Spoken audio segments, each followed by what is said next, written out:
insiden ledakan amunisi kedaluarsa di Garut, Jawa Barat menyisakan sejumlah tanda tanya. Salah satunya akan keberadaan warga di lokasi yang menjadi korban ledakan. Komisi 1 DPR menggelar rapat kerja dengan Panglima TNI Jenderal Agus Subianto beserta 3 kepala staf TNI. Rapat kerja dilakukan untuk mendengar hasil penyelidikan kasus ledakan. Panglima TNI menekankan bahwa prosedur untuk peledakan amunisi sesuai aturan. Sementara warga sipil yang ada di lokasi adalah petugas dapur umum yang dipekerjakan TNI. Munisi yang sudah expired itu memang mudah meledak, sehingga memang harus kehati-hatian, dan memang ini jadi masukan buat kita.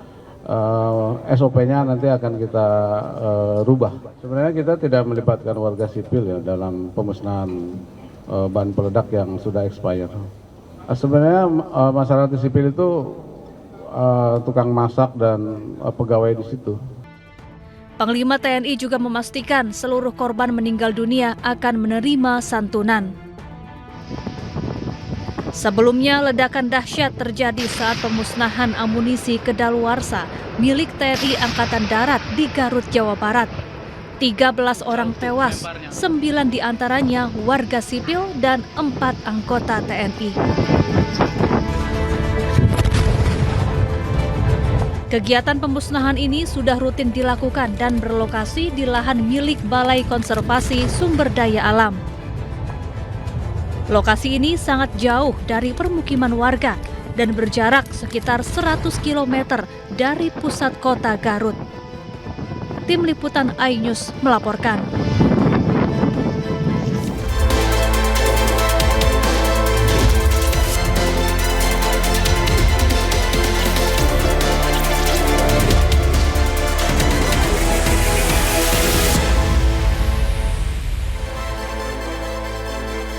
Selamat siang pemirsa, hari ini Presiden Prabowo masih berada di Malaysia untuk hadiri sejumlah acara kenegaraan.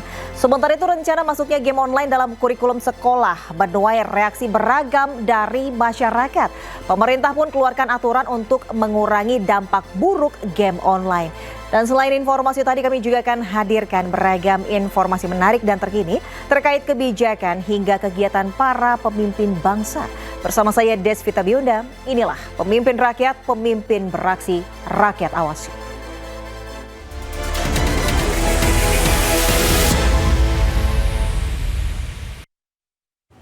Pemirsa, di hari kedua kunjungannya ke Malaysia, Presiden Prabowo hadiri KTT ke-16 Brunei Darussalam Indonesia Malaysia Philippines East Asian Growth Area atau yang dikenal dengan BIMP EAGA. Pertemuan antara pemimpin keempat negara ini digelar di Kuala Lumpur Convention Center, Malaysia.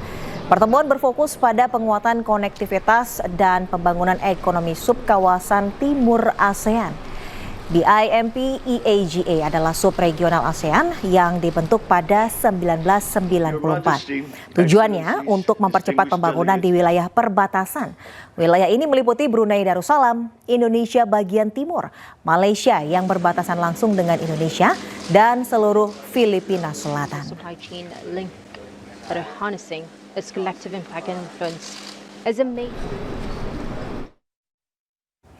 Sementara itu di hari pertamanya di Malaysia, Presiden Prabowo Subianto hadiri konferensi tingkat tinggi ke-46 ASEAN. Selama di Malaysia, Presiden tak hanya bahas kerjasama dengan Malaysia, tetapi juga dengan negara-negara lain di ASEAN.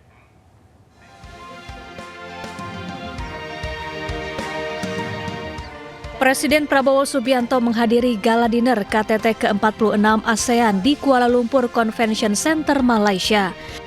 Kedatangan Presiden Prabowo disambut Perdana Menteri Malaysia Anwar Ibrahim dan istrinya.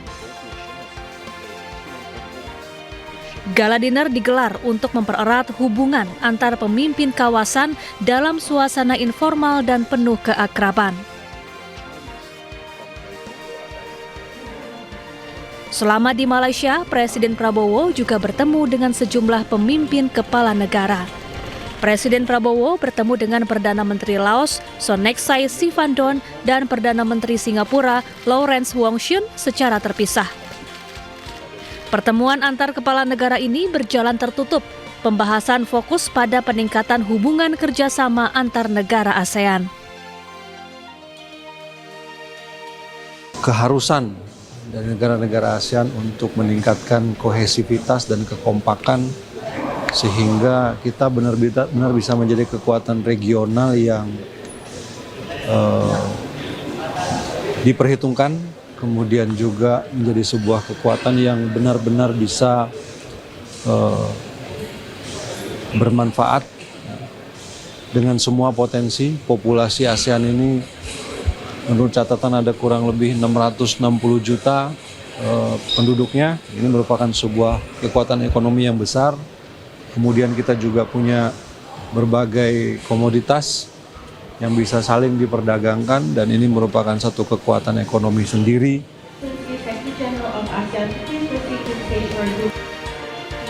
KTT ke-46 ASEAN tahun ini mengusung tema Inclusivity and Sustainability.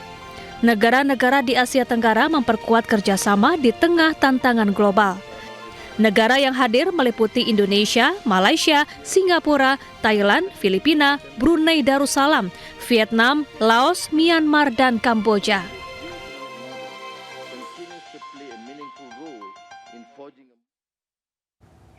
Usulan penambahan batas usia pensiun aparatur sipil negara hingga 70 tahun datang jadi sorotan. Meski membuka peluang perpanjangan usia pensiun, namun pemerintah pertimbangkan regenerasi dalam tubuh ASN.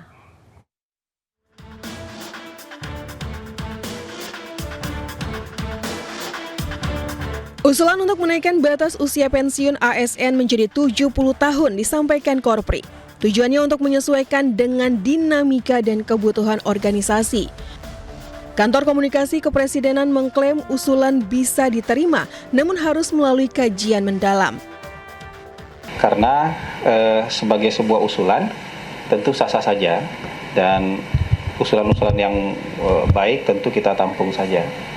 Walaupun dari pemerintah tentu akan mempertimbangkan banyak sekali hal, termasuk juga misalnya soal kaderisasi dan regenerasi ASN.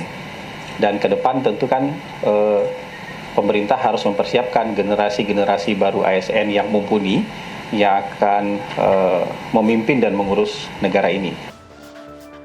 Sementara itu DPR RI meminta usulan perpanjangan masa pensiun dikaji terlebih dahulu agar tidak membebani APBN. Produktivitas ASN juga menjadi sorotan DPR RI. Kemudian terkait dengan ASN untuk diperpanjang, ya sebaiknya itu dikaji dulu lebih lanjut. Yang penting bagaimana kemudian produktivitas dari hal tersebut dan apakah itu memang kalau diperpanjang produktivitas dari kepegawaian itu akan lebih baik. Yang penting itu kan bagaimana kemudian nantinya ASN itu bisa lebih efektif dalam melayani masyarakat. Jadi apakah kajiannya itu sudah ada, dasarnya apa? Satu lagi, jangan kemudian nanti membebani APBN. Itu. Saat ini batas usia pensiun ASN di Indonesia berada di usia 58 tahun untuk pegawai administrasi dan 60 tahun untuk jabatan fungsional. Namun seiring peningkatan usia, harapan hidup dan tuntutan kompetensi pegawai, Korpri menilai sudah saatnya usia pensiun ditinjau ulang. Tim Liputan iNews melaporkan. Menteri Koperasi Budi Ari dicecar anggota DPR RI saat rapat kerja. DPR menyoroti implementasi program Koperasi Desa Merah Putih. Menteri Koperasi Budi Ari Setiadi dicecar di tengah rapat kerja Komisi 6 dan Kementerian Koperasi di Kompleks Parlemen Senayan, Jakarta, Senin siang. Anggota Komisi 6 DPR RI fraksi PDI Perjuangan Darmadi Duryanto meminta Budi Ari untuk tidak panik dalam pengembangannya seiring dengan target pembangunan 80.000 koperasi desa merah putih di Indonesia. Sementara itu, Menteri Koperasi Budi Ari akui kementeriannya tidak bisa bekerja optimal dengan dana terbatas. Betul kan, Pak? Tenang ya, Pak ya. Tapi kalau Nah, saya minta Bapak jangan panik mengejar 80.000 ini. Jangan panik. Jangan kemudian karena kepanikan Bapak lari kemana-mana. Apalagi Bapak sekarang juga lagi nggak tenang pikirannya kan. Ya, diserang sana sini. Betul kan Pak? Tenang ya Pak ya. Ya. Tapi kalau tenang jangan fitnah sana sini Pak. Jangan fitnah partai kami Pak. Ini nggak bagus Pak. Gitu. Kementerian Koperasi dengan 4 kedeputian menurut hemat kami masih kurang memadai. Kami ini cuma 400 orang Kementerian Koperasi dengan anggaran yang sangat minim. Tapi kita biasa di OTB alias organisasi tanpa budget. Jadi buat kita gerak dulu. Soal duit belakangan. Soal anggaran belakangan. Tapi akhirnya terasa juga mulai agak ngos-ngosan gitu. Jadi 2 hal, validasi organisasi dan juga anggaran belanja tambahan yang nanti akan kami komunikasikan ke Bapak Presiden. Tak jujur dalam menjual makanannya, rumah makan legendaris di Solo bisa dipidana. Penjelasan selengkapnya usai jeda, jangan kemana-mana, tetap di iNews.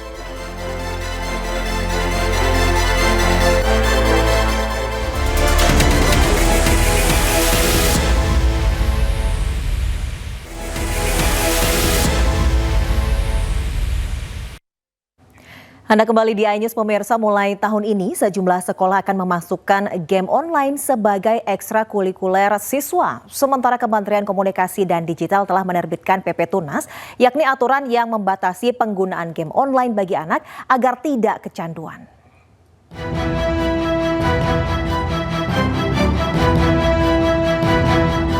Dinas Pendidikan Surabaya akan memasukkan game Mobile Legends sebagai ekstrakurikuler siswa mulai tahun ini.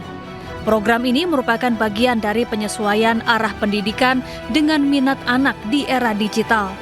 Ekskul game e-sport Mobile Legends ini akan diberikan kepada siswa SD dan SMP. Lah itulah kita nyalurkan yang kebiasaan tadi diliput nang minati arek-arek. Gitu loh, supaya apa? Nanti terarah. Gitu loh, kebiasaan tadi misalnya saya ini kan eranya era digital. Lah ini dilepok nang minatnya anak-anak. Supaya apa terarah? Contohnya saya ini, tadi itu anak-anak pinter di penelitian, peneliti kuliah itu. Dia sudah belajar misalnya, ya apa sih buat aplikasi tadi itu misalnya yang ramah, digital ramah, digital sehat. Digital ini. Di sisi lain, Kementerian Komunikasi dan Digital telah mengeluarkan peraturan pemerintah bernama PP Tunas yang membatasi penggunaan game online bagi anak-anak. Aturan ini dibuat untuk menjaga anak dari adiksi atau kecanduan game online. Saya mungkin akan beda pendapat kalau dari kami sport itu fisik ya kami aja kalau dari kami ditanyakan itu, dan memang PP ini nanti mengatur bahwa ketika gamesnya itu memiliki adiksi tinggi maka dia harus diatur di ranah ini sehingga usia tertentu baru boleh masuk, dan ini sudah ditandatangani Presiden jadi sudah berlaku. Artinya kalau anak-anak di atas kalau di atas 18 tahun silakan. Tapi kalau di bawah 18 tahun harus dilihat bahwa mereka ini anak-anak. Kemudian apakah game tersebut punya resiko tinggi? Kalau punya resiko tinggi ya tidak bisa. Dan kalau bagi saya sport tetap perlu melibatkan juga pihak-pihak fisik. Selain juga online, saya nggak bilang online itu jelek, tapi tetap kalau namanya sport perlu ada pihak fisiknya juga. Mungkin dari kami. Sementara itu, hal ini mengundang pro dan kontra dari para orang tua siswa. Mobile Legends diharapkan bisa memberi dampak positif dan penggunaannya bisa terkendali sehingga tidak menimbulkan dampak negatif bagi siswa. Dari Surabaya, Jawa Timur, Hari Tambayong, iNews melaporkan. Rencana masuknya game online ke kurikulum sekolah memicu pro kontra. Lantas bagaimana tanggapan para orang tua? Berikut liputannya. Kalau misalnya Mobile Legends ini menjadi sebuah contoh game dan bukan dalam hal bermainnya, tapi dalam hal development gamenya, menurut saya sih oke-oke aja supaya anak-anak kita juga nggak kuper, dan dia tahu up to date dengan perkembangan teknologi zaman sekarang. Jadi mereka bukan hanya sebagai pemain, mereka juga bisa sebagai developer game gitu kan. Tapi kalau misalnya dalam konteks cuma bermain, ya mungkin saya kurang setuju. Oke, prinsipnya kalau saya sih setuju games itu jadi bagian dari pendidikan. Karena nature-nya anak-anak tuh kan main, dan games itu main. Jadi kalau kita bisa masukin unsur pendidikan di games, ataupun sebaliknya games dimasukkan ke pendidikan, itu saya sih setuju aja gitu. Kalau menurut aku sih sebenarnya bisa ya masuk kurikulum mata pelajaran gitu ya. Tapi mungkin harus dengan pendampingan profesional gitu. Misalnya ada dari pakar IT atau pekerja industri industri aplikasi atau industri game gitu yang emang cocok untuk mengajar anak-anak ini. Kita ke informasi selanjutnya, pemirsa. Kepala Badan Penyelenggara Jaminan Produk Halal Haikal Hasan tanggapi polemik warung ayam goreng legendaris di Kota Solo yang viral karena produk yang dijual mengandung unsur minyak babi. Haikal Hasan menuturkan pemilik warung ayam goreng bisa dipidana karena melanggar Undang-Undang Perlindungan Konsumen. Dari sisi Badan Halal saya bacakan ya tentang berdasarkan Undang-Undang Nomor 8 Tahun 99 tentang Perlindungan Konsumen, pelaku usaha ayam goreng di Solo dapat dijerat pidana berdasarkan Pasal 62. Pelaku usaha yang melanggar ketentuan Pasal 8 dipidana dengan pidana penjara 5 tahun atau pidana denda paling banyak 2 miliar rupiah. Pasal 8 huruf I mengatakan begini, tidak memasang label atau membuat penjelasan barang yang memuat nama barang, ukuran, berat, isi bersih atau neto, komposisi, aturan pakai, tanggal pembuatan, akibat sampingan, nama dan alamat pelaku usaha, serta keterangan lain untuk penggunaan yang menurut ketentuan harus dipasang atau dibuat. Jadi ini kasus sudah membesar, melebar, dan meluas. Namun dari Badan Penyelenggara Jaminan Produk Halal menghimbau kepada masyarakat untuk ikut peran aktif, di mana peran aktif ini dibutuhkan supaya kita saling berbagi di era digitalisasi seperti ini. Sebelumnya, rumah makan ayam goreng Widuran kedapatan menjual makanan tidak halal tanpa informasi kepada konsumennya. Rumah makan legendaris ini pun telah ditutup sementara.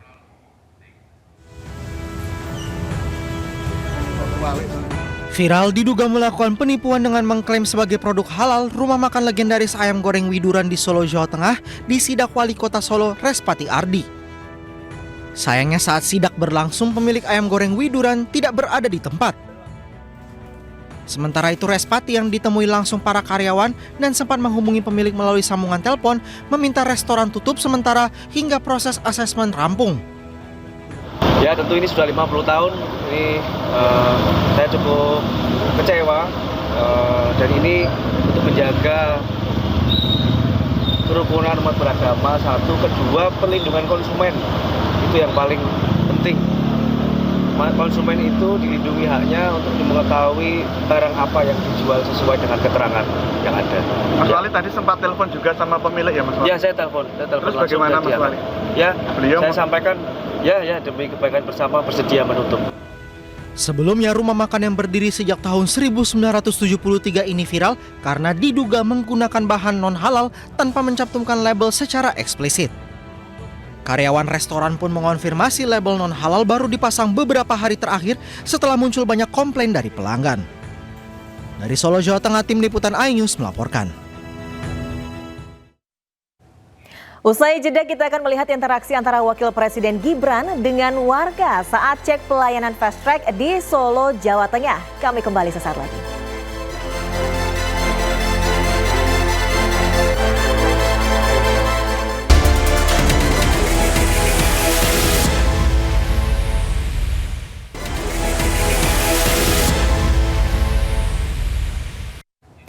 Pemirsa, pemerintah terus genjot pembangunan sekolah rakyat di Indonesia. Sekolah ini dibangun untuk memberikan kesempatan yang setara bagi anak-anak di Indonesia untuk bisa mendapatkan pendidikan.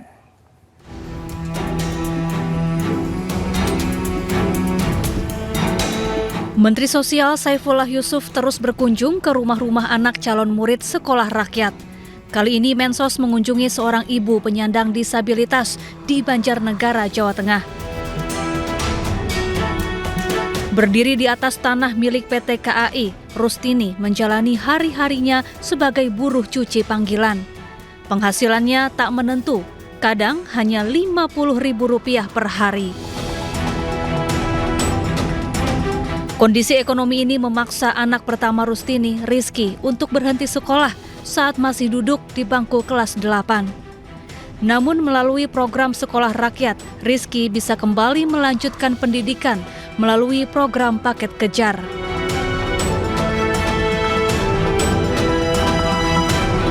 Rizky tadinya sekolah tapi kan berhenti kelas 8, langsung masuk lagi ke SKB, sekolahnya kejar paket, kadang-kadang berangkat, kadang-kadang enggak.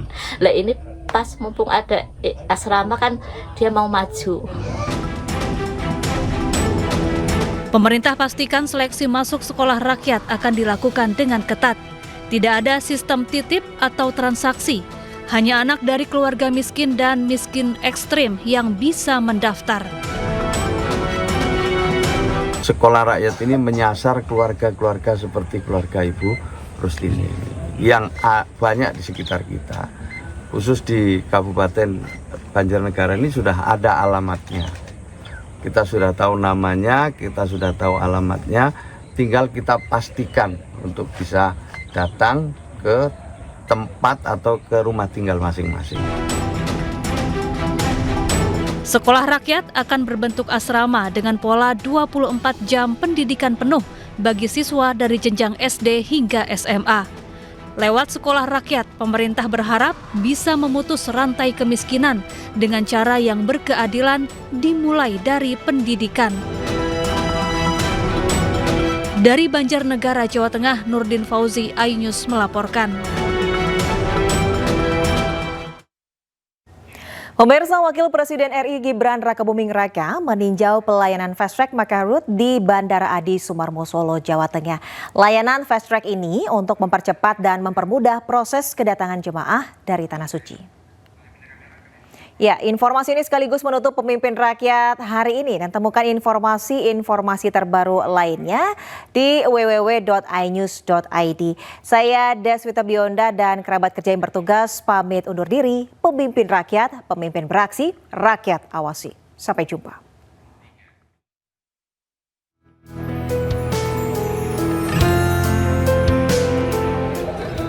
Inilah layanan Fast Track Mekah Route hasil kerjasama Indonesia Arab Saudi dengan fasilitas proses keimigrasian diselesaikan di tanah air. Layanan Fast Track ini untuk mempercepat dan mempermudah proses kedatangan jemaah di Tanah Suci. Tahun ini layanan tersebut tersedia di Bandara Soekarno-Hatta, Adi Sumarmo, dan Juanda dengan total 122.291 jemaah yang akan memanfaatkannya. Bandara Adi Sumarmo sebagai embarkasi dan debarkasi Haji 1446 Hijriah untuk wilayah Jawa Tengah dan DIY telah memberangkatkan 72 kloter dengan total 25.865 jemaah hingga Jumat. Dari total rencana 95 kloter dengan 34.524 jemaah. Dari Solo, Jawa Tengah, Septiantoro, iNews melaporkan.